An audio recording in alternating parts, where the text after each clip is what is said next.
Hola, buenas tardes. ¿Cómo están? Bienvenidos a este en vivo donde vamos a hablar sobre autoconocimiento para mejorar el autoestima. Esta será una versión corta, práctica, muy puntual sobre el trabajo del autoconocimiento para elevar el autoestima, debido a que muchas veces la práctica que tenemos del autoconocimiento es bastante general, entonces siempre es bueno tener en mente actividades puntuales, cortas, que nos ayuden tal vez en el día a día a mejorar nuestra autoestima y nuestro autoconocimiento. Bien, primero tenemos que saber por qué es tan importante el autoconocimiento. Cuando estamos trabajando en mejorar nuestro amor propio, nuestra autoestima, muchas veces nos topamos con temas como, por ejemplo, cómo poner límites, cómo mejorar mi comunicación, cómo tener una comunicación más asertiva. Y muchos de estos temas no se pueden trabajar o desarrollar a profundidad si es que yo no me conozco lo suficientemente bien como para saber cuáles son mis límites, como para saber cuál es la forma o la comunicación que yo espero de los demás. Entonces siempre es importante empezar con lo básico, que es el autoconocimiento, para tener estos establecimientos ya formados y continuar en mi proceso de mejora de autoestima, trabajo en el amor propio, cuando ya las bases están muy consolidadas. Por ejemplo, reconocer nuestros valores, nuestros principios, lo que permito, lo que no permito en mi vida, mi flexibilidad ante las conductas o palabras de otras personas. Entonces, por eso es que el autoconocimiento para mí, si bien parece un tema muy general, que a veces no se le da tanta importancia, en el trabajo de terapia, en el que yo, debido a que yo soy psicóloga, ¿no?, con mis pacientes, es muy básico trabajar el autoconocimiento para desarrollar otras habilidades. Entonces hoy, como les hice un pequeño como resumen bien compacto de actividades muy prácticas que nos van a ayudar en nuestro camino de profundizar en nuestro autoconocimiento. Bien, tengo 7 pasos que les voy a compartir hoy. En vivo va a quedar grabado, así que si lo quieren ver completo o si no lo pueden terminar de ver hoy, lo voy a compartir en mis demás redes sociales, en Facebook y en YouTube, para que ahí lo puedan ver con más detalle. Los 7 pasos para trabajar el el autoconocimiento. Bien, el primer paso es la escucha diaria interna. Muchas veces cuando hablamos de qué es lo que queremos, qué es lo que sentimos, qué es lo que pensamos, nos quedamos como en blanco porque estamos muy acostumbrados siempre a mirar hacia afuera, a preguntar, por ejemplo, ¿qué piensan ustedes que yo debería hacer? O pedimos consejo o pensamos en qué haría tal persona en esta situación, e intentamos guiar nuestra conducta o nuestras decisiones en base a lo que otros harían, o creemos que es lo correcto, o que la sociedad nos indica, o que mis modelos a seguir o mis padres me indicaron a tomar una decisión. Pero en este camino muchas veces dejamos de lado nuestra voz interna, porque nosotros en el fondo sabemos qué es lo mejor para nosotros o lo que en serio queremos, y muchas veces es otra cosa que lo que los demás piensan que es lo indicado. Entonces la escucha interna nos ayuda a hacer esa mirada hacia adentro para reconocer qué es lo que en verdad quiero, y también ser fuerte en mi toma de decisiones, de establecer que sí, esto es lo que me parece, con lo que yo estaría bien, porque a veces con lo que va acorde a mis valores no es lo mismo que va acorde a los valores de otra persona. Entonces no podemos compararlo, porque todas las personas hemos tenido una vida diferente, hemos tenido una historia diferente. Entonces, por ende, nuestras decisiones van a ser diferentes y es normal y está bien. No es que hay una decisión correcta para tomar o un solo camino. Entonces, parte de ese descubrimiento de escucharme o escuchar esa voz interna dentro mío me ayuda a descubrir cuáles son mis verdaderas respuestas, ¿no? Y para este punto, el primer punto, que es el de la escucha diaria, hay unas actividades con las que siempre trabajo en terapia y que las comparto también en redes, que es la respiración consciente, la meditación en el sentido de escucharme, ¿no? O sea, como tomarme un tiempo para estar en silencio, para reconocer mis pensamientos, mis sentimientos y validarlos. Y una actividad que me gusta mucho y que también la comparto mucho en mi grupo de WhatsApp, que es la escritura. La escritura con preguntas como qué estoy sintiendo en este momento, cómo me siento con esta situación, cómo me siento o qué pienso de esto que está pasando. Entonces, el escribir nos ayuda a reflexionar debido a todo el movimiento que se genera en torno a las ideas y los pensamientos en la mente cuando escribimos. Nos ayuda mucho a profundizar y a enfrentar cosas que a veces no les damos ese tiempo o esa importancia. Siento que es muy importante el tomarnos el tiempo de escucharnos, incluso empezar a escucharnos y priorizar esas palabras que vienen de nosotros, incluso antes de lo que opinan los demás, que si bien lo podemos tomar como un consejo, como un apoyo, tal vez palabras que vienen de personas muy importantes para nosotras, muy valiosas o valiosos para nosotros, entonces sí podemos como que atenderlo, escucharlo, pero la respuesta final siempre va a recaer en nosotros, porque todas las personas siempre estamos buscando como responder o hacer lo que sea mejor para nosotros. Entonces, la escucha diaria en ese sentido me parece un punto fundamental, sobre todo si es que hay puntos a identificar para mejorar. Por ejemplo, el diálogo interno. Cuando empezamos a escucharnos a nosotros mismos, muchas veces nos damos cuenta de que hay palabras de nuestro diálogo interno que suelen ser palabras bastante duras con nosotros mismos. Muchas veces somos nuestros mayores críticos, digamos. Entonces, cuando puedo identificar que estas palabras o este diálogo interno que está dentro de mi mente, en lugar de motivarme o en lugar de hacerme sentir bien o mejor, tiene palabras que me desvalorizan o me menosprecian a mí mismo, entonces ahí, por ejemplo, yo puedo identificar un punto a trabajar, que es mi diálogo interno.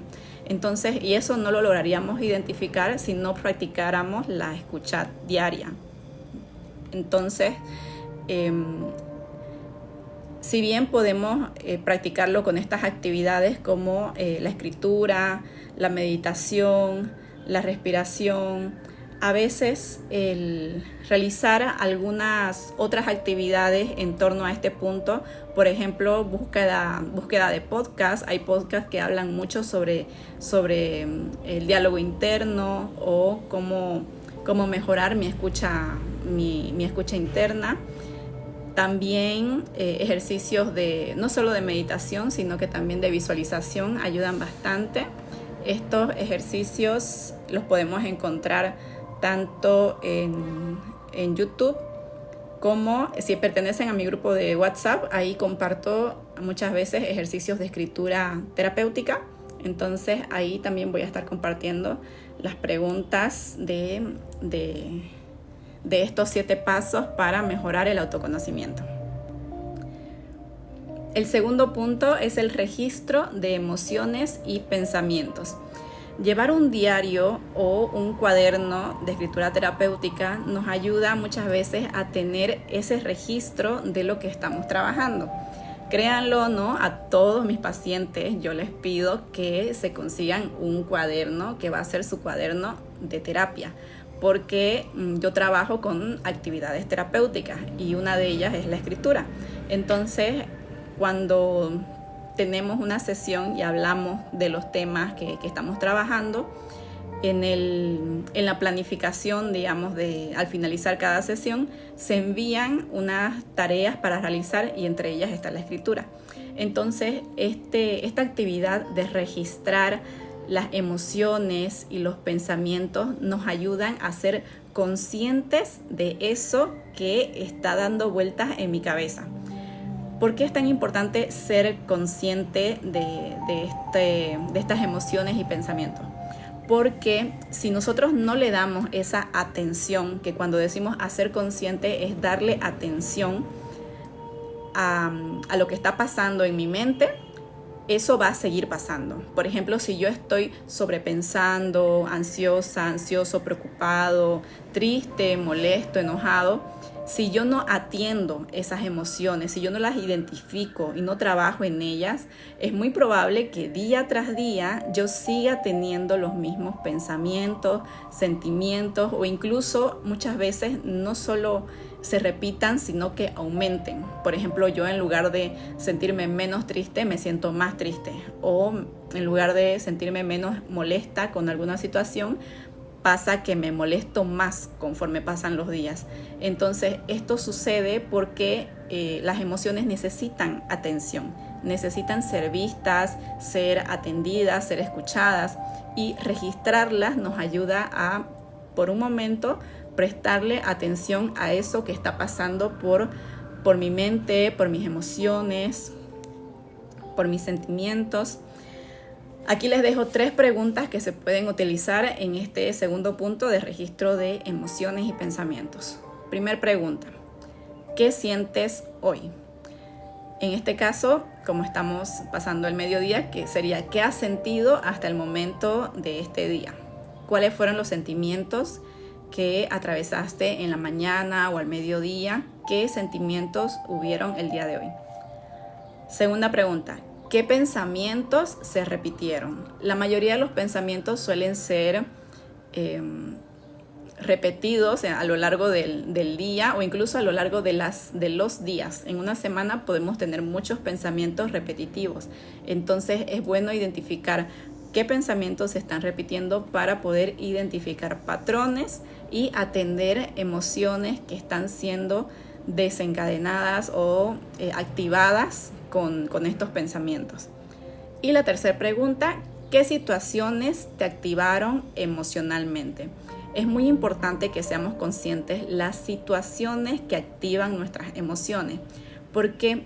Porque las emociones muchas veces reaccionan a lo que pasa alrededor, por ejemplo, circunstancias, eventos, palabras de afuera, pero nosotros no podemos controlar el exterior, es decir, no podemos controlar a las personas o los eventos o los problemas que sucedan en la realidad, pero sí podemos trabajar en nuestras emociones.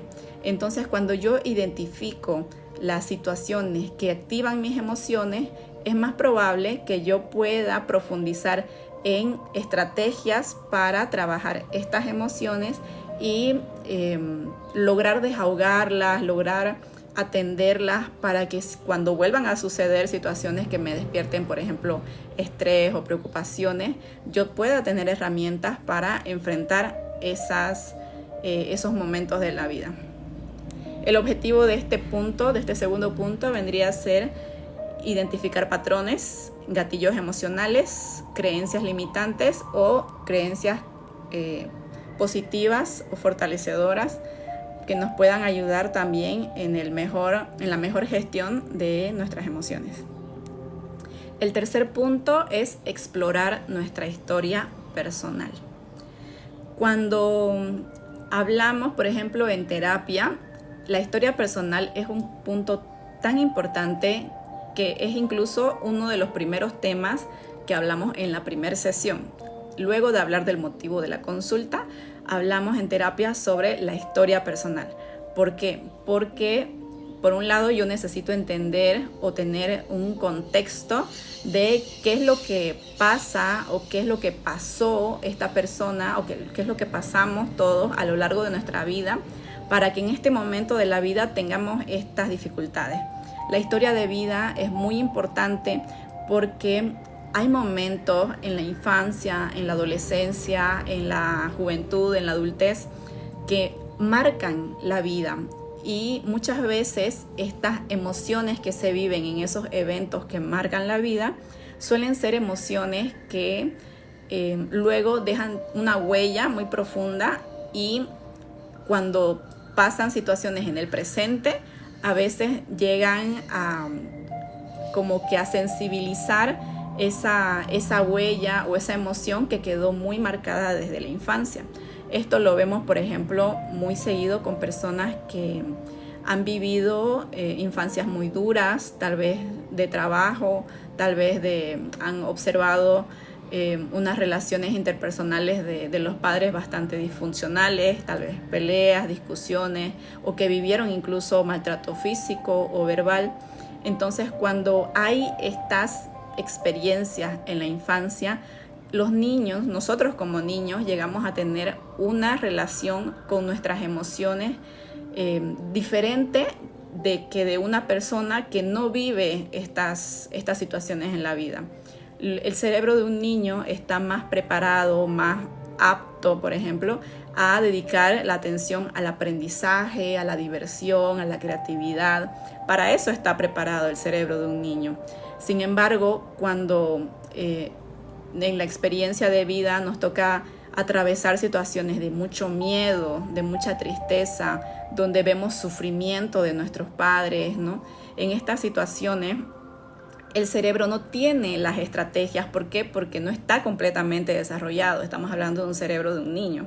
Entonces no está completamente desarrollado para enfrentar esas dificultades. Entonces lo que sucede en el cerebro es de que estas experiencias se van guardando como eventos traumáticos, ¿no? Entonces, cuando yo puedo hacer una reflexión de mi historia de vida y analizar todo lo que pasó en mi vida para que yo llegue a este punto con las herramientas que yo tengo hasta ahora, que si bien me han funcionado de algo, pero muchas veces nos faltan formas, nos faltan estrategias, nos faltan técnicas para poder enfrentar con mayor eficiencia o de una forma más amable con nuestras emociones las dificultades que nos pone la vida, ¿no? Entonces, explorar nuestra historia personal puede ser un punto no solo de autoconocimiento, sino también de reflexión para entender nuestra conducta, entender nuestros pensamientos, entender nuestros sentimientos actuales y también empezar a ser compasivos con nosotros mismos, de reflexionar que también en nuestras dificultades hemos estado haciendo lo mejor que pudimos todo el tiempo, incluso en el presente. Todas las personas estamos haciendo lo mejor que podemos en todos los momentos de la vida. Entonces, aquí les comparto 3 preguntas que podemos realizarnos para poder explorar nuestra historia personal. Primer pregunta: ¿qué mensajes recibiste sobre quién debías ser? Esto es muy importante porque la información o estas expectativas que a veces el entorno pone sobre nosotros, sobre todo a las mujeres, sobre nosotras también, viene a formar como un peso muy, muy fuerte en lo que va a ser nuestra identidad. Entonces, cuando recibimos mensajes sobre esto que yo debería ser, empezamos a tener una lucha interna con lo que yo soy. Por ejemplo, a veces nos ponen estos mensajes de que tú como mujer, por ejemplo, tienes que atender, tienes que ser callada, no puedes enojarte, no puedes gritar, no. Entonces, esto que deberías ser, incluso para el lado de los hombres, que también hay un peso muy fuerte a nivel cultural, de que, por ejemplo, los hombres no lloran, los hombres no muestran sus emociones, los hombres no deben ser fuertes, ¿no? Entonces, hay un peso que no solo a nivel cultural, muchas veces también familiar, viene a escribir mensajes en nuestros pensamientos, nuestras ideas sobre quién deberíamos ser. Y a veces, bueno, no a veces, siempre hay esta lucha interna, porque a veces esos estándares no son naturales, por el hecho de decir de que, para empezar, las personas no somos fuertes todo el tiempo, y está bien, porque nadie vino al mundo a ser fuerte todo el tiempo. Venimos a sentir nuestras emociones, y dentro de las emociones también está sentirse débil, sentirse triste, sentirse enojado, sentirse frustrado. ¿Por qué? Porque son parte de la vida. Las emociones todas son parte de la vida. Y cuando tenemos este peso de decir, por ejemplo, las mujeres no debemos llorar, o no debemos enojarnos, o debemos tener más, ser más tranquilas, no deberíamos ser tan explosivas, etcétera, etcétera, vienen a generar una lucha interna, porque en realidad mis emociones quieren expresarse.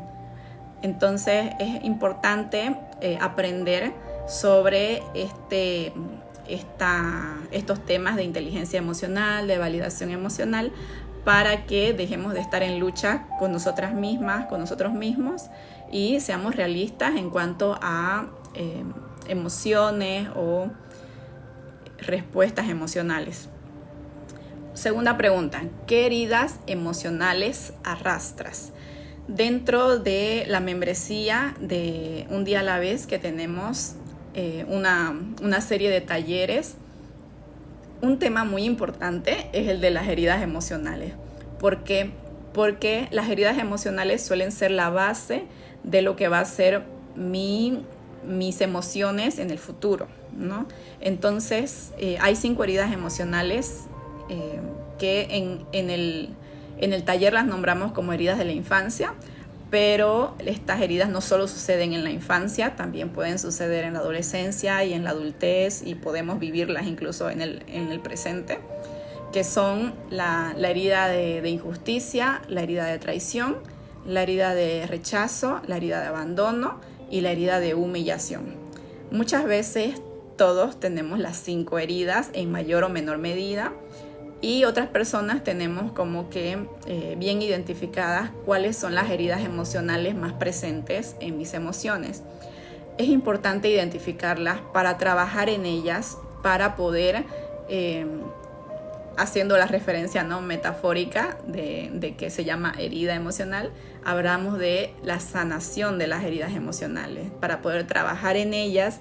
Y si bien no es que las emociones de esa herida van a dejar de existir, van a seguir existiendo, quedan como cicatrices emocionales, pero las voy a poder mirar, esos eventos, digamos, que yo viví en la infancia o en mi vida, y las voy a ver sin sentir esa emoción tan angustiante que se llegó a sentir en un momento. Para eso es importante atender las heridas emocionales. La tercera pregunta: ¿qué fortalezas desarrollaste a partir de esas experiencias? Muchas veces tendemos a ver solo el lado malo de las situaciones de la vida, o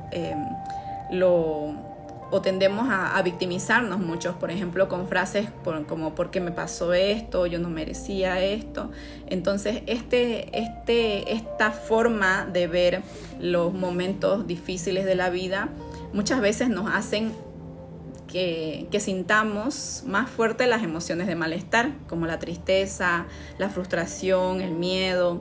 Sin embargo, hay otro punto de vista de vivir situaciones duras en la vida, como desde el punto de vista de qué estoy aprendiendo con esto, qué fortalezas puedo desarrollar en mí a partir de esta experiencia. Que si bien ambas posiciones, digamos, son naturales, yo naturalmente me puedo poner en el lugar de víctima, porque muchas veces mis emociones me lo piden, porque lo necesitan. Yo en este momento necesito sentir que no fue mi culpa, de que yo en esta situación soy la víctima, ¿no? Entonces, a veces las emociones me piden sentir esa emoción. Pero con más inteligencia emocional que podemos hacer es entender de que este punto de vista también es como un escalón, es una posición que yo puedo tomar ante un problema. Y cuando yo esté totalmente desahogada en esa posición, yo puedo cambiar de punto de vista y decir, bueno, está bien, ya lo que pasó, ahora quiero ver las cosas desde otro lugar. Entonces ahí ya podemos hacer preguntas diferentes, ¿no? Porque ya estoy en un lugar, por ejemplo, que quiero ver esta situación desde el aprendizaje, o quiero ver mis heridas desde la resiliencia. Entonces cuando yo cambio desde el lugar de víctima al lugar de resiliencia, al lugar de aprendizaje, al lugar de autocompasión, al lugar de valentía y al lugar que yo quiera elegir dentro de mi gama de emociones, yo ya puedo hacerme preguntas diferentes, como esta, que es la tercera pregunta de este punto: ¿qué fortalezas puedo desarrollar a partir de esta experiencia? Y el objetivo de este tercer punto es comprender nuestra historia y cómo influye nuestra historia en nuestra forma actual de ser. Punto número 4, definir nuestros valores. El autoconocimiento nos ayuda o nos empuja a hacer estas preguntas como ¿qué es realmente importante para mí? ¿Qué principios guían mis decisiones? ¿Qué cosas me hacen sentir en paz y coherencia? Cuando definimos nuestros valores, ahí puedo, por ejemplo, hacer una mirada hacia adentro y hacer una reflexión de todo lo que yo he aprendido en torno a los valores, o también en torno a lo que yo quiero desarrollar para mi vida.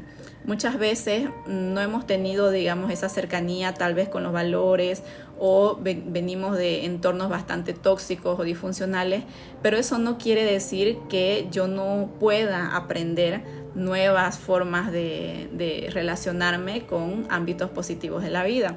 Entonces, este punto vendría a ser como un aliento o un empujón para poder reconocer los valores esenciales con los que nos podemos alinear para tomar mejores decisiones, o decisiones que vayan más acorde a lo que nosotros en realidad queremos. En el punto 5 tenemos identificar nuestras fortalezas y talentos.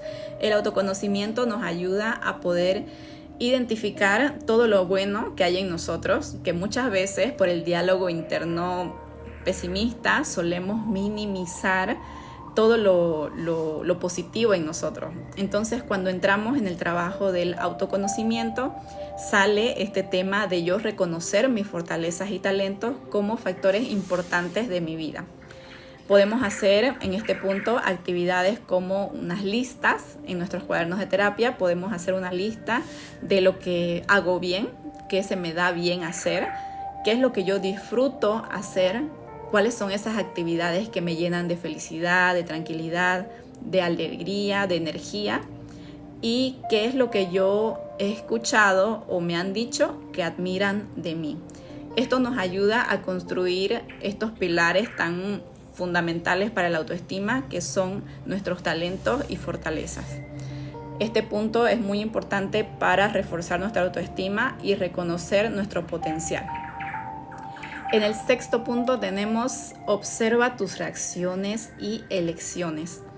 Durante un día se plantea esta actividad. Durante un día realízate estas preguntas.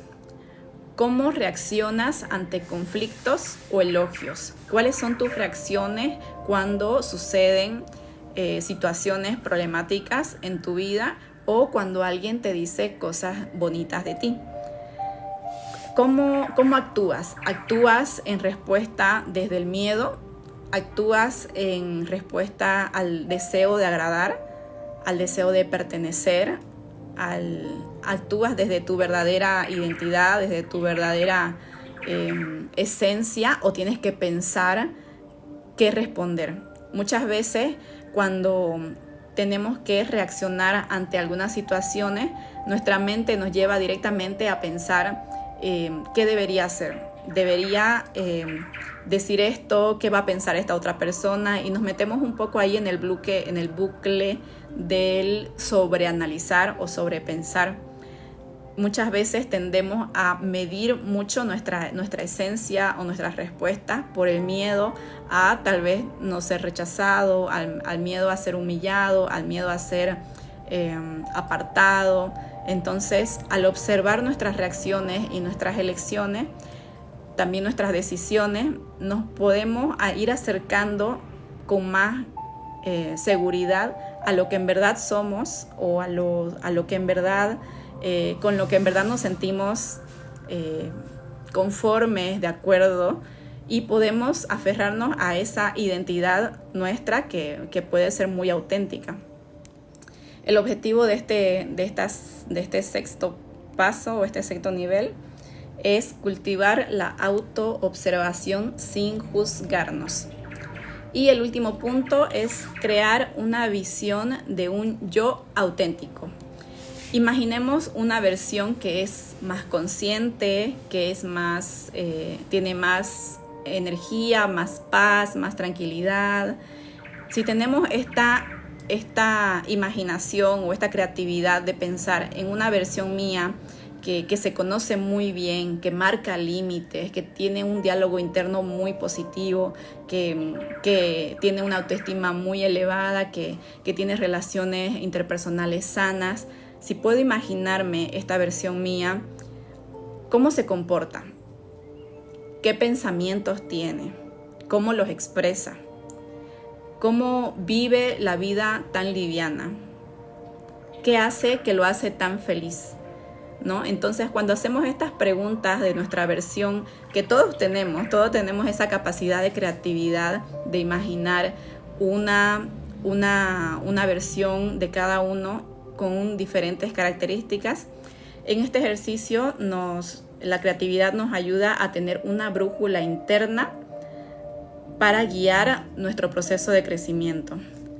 Y estas actividades nos ayudan a ir poco a poco profundizando en nuestra autorreflexión, en mirar hacia adentro, en identificar patrones o identificar puntos de fortaleza, identificar debilidades en las que podemos trabajar y por ende, mientras desarrollamos nuestro autoconocimiento, podemos también ir mejorando poco a poco, consolidando nuestra autoestima.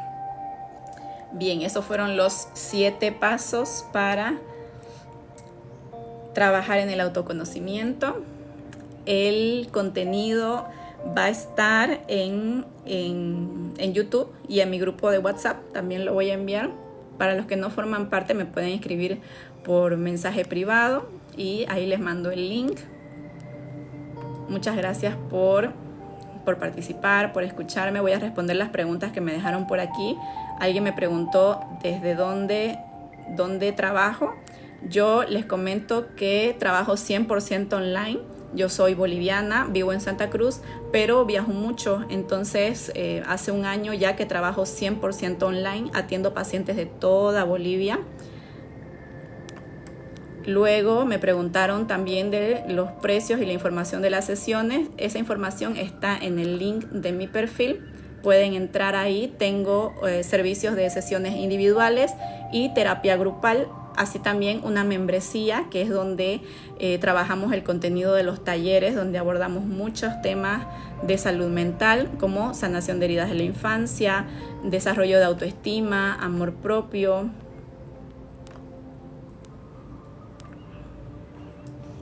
Vamos a ver, no puedo ver los mensajes. Ahora sí. Muchas gracias por participar. Marilyn, un saludo. Voy a estar haciendo en vivos de forma diaria, solo que en diferentes horarios. Hoy me tocó así a las 2:30.